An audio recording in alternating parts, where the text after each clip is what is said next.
National matters now, where we'll start it off from Malawi, where the opposition leader has been sworn in as president, marking a landmark result in African politics. Lazarus Chakwera won the rerun of the presidential election after defeating incumbent Peter Mutharika with 58.57% of the vote in Tuesday's poll. In February, Malawi's Constitutional Court annulled Mr. Mutharika's victory in the May 2019 election, citing vote tampering. It's the second African nation to annul a presidential election over irregularities after Kenya in 2017. From Malawi, Yvonne Sundu joins us via Skype to tell us more about the situation.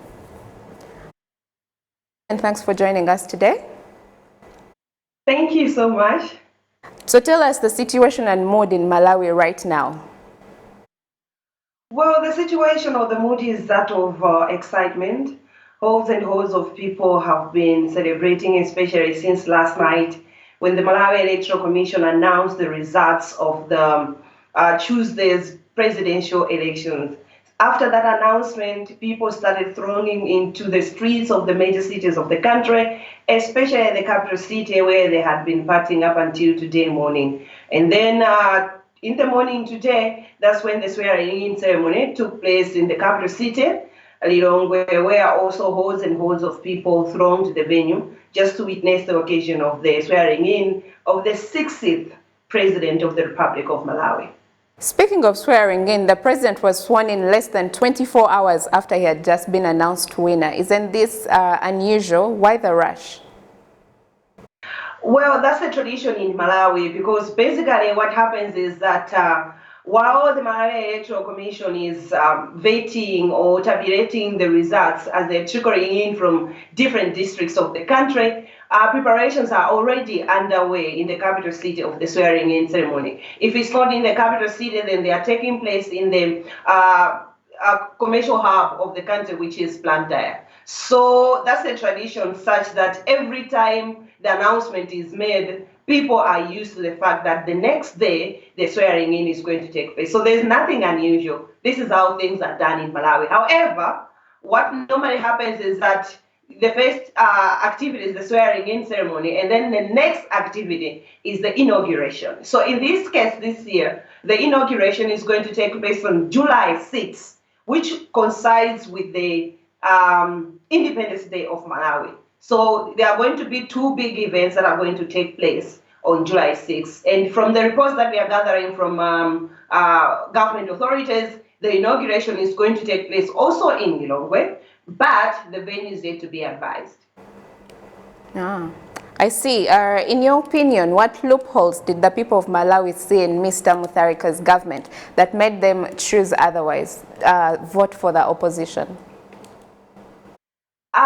It's a question whereby I would say that yes, there were some loopholes, but also the opposition came up with a united front, because you should remember that the court, when it annulled the elections that we held in May last year, it also guided the Malawi Electoral Commission in terms of how elections are supposed to be conducted forthwith.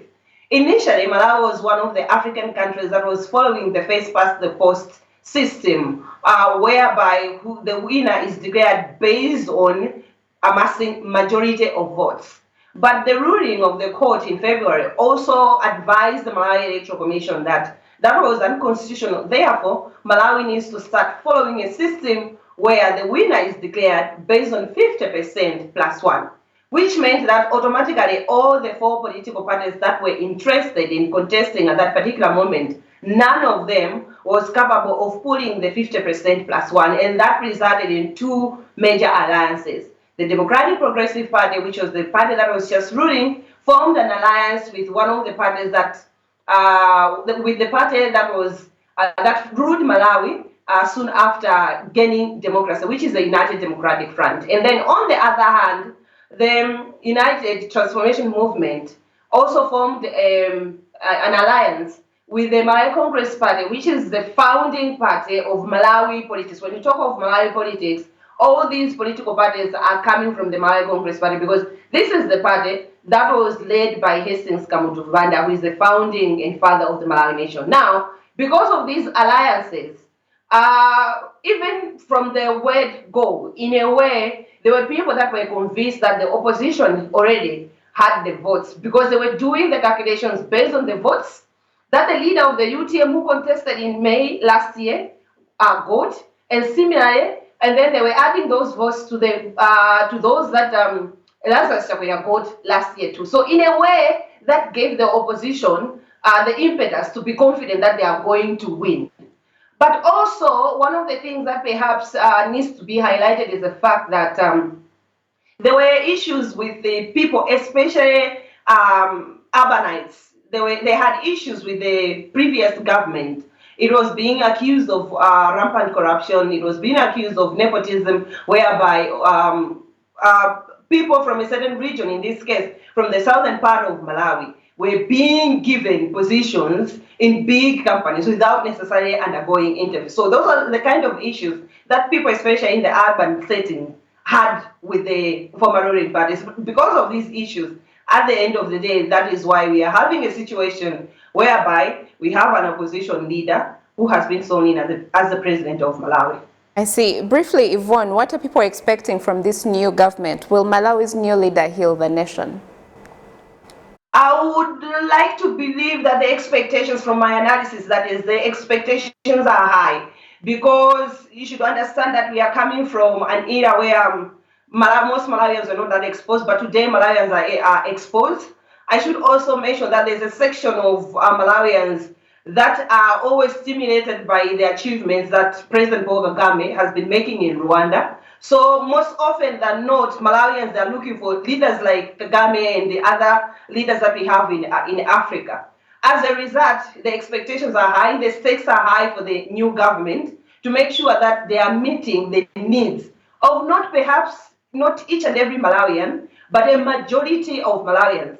The issues that perhaps that they need to start addressing in the next 100 days outside the response to the COVID-19 global pandemic. You know, there was a situation whereby the former government announced that Malawi is going to go into a lockdown, but people had to go to the court to get an injunction, you know, against that. Since then, the response has not been that good, such that we have people that don't really care or that are behaving as if there's no COVID-19. So this is going to be an immediate headache for the new government. And also there are issues to do with the presidential motorcade has always been a contentious issue in Malawi because it's mostly big and people are always asking, this is a waste of taxpayers' money. Why are you having a big motorcade?